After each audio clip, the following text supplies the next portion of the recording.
UZI tekshiruvidan keyin homila nobud bo'lgani ma'lum qilinadi. Shundan so'ng Nasiba yana ishtixonga qaytariladi.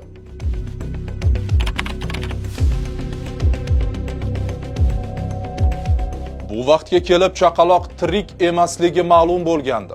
Endi asosiy savol onaning hayotini saqlab qolish masalasiga aylangan.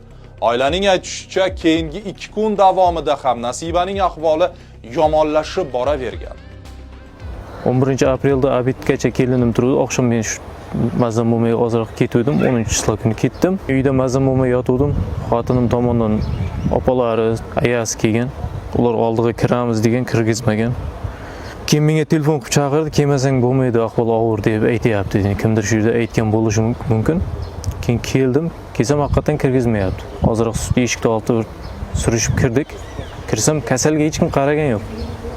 Lablarigacha yorilib ketgan, shunda varaja uchib sakarayo'yapti, gapira olmayapti. Nima qildi, yaxshisanmi desam, "Ha, yaxshiman, sovqotyapman, varaja qilyapman." Keyin ukol qildim. Quru diklofenak bilan seftriaksindan boshqa narsa qilgan yo'q, ukol deyapti. Shifokorlar esa bu bosqichda operatsiyadan ko'ra tabiiy tug'ruq maqbul deb hisoblaganini aytgan.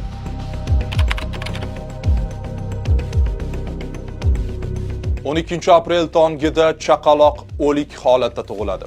Biroq fojia shu yerda tugamaydi. 12-chisiq kuni sahar 6lar atrofi bola tug'ilyapti. Uni ham vakuumda tortib qo'yapti. O'zi tug'ildi, demak. O'zi tug'ildi, bu vakuum bilan tortib oldi. Bu vaqtda navbatchi shifokor Adolat opamidi? Adolat opa edi.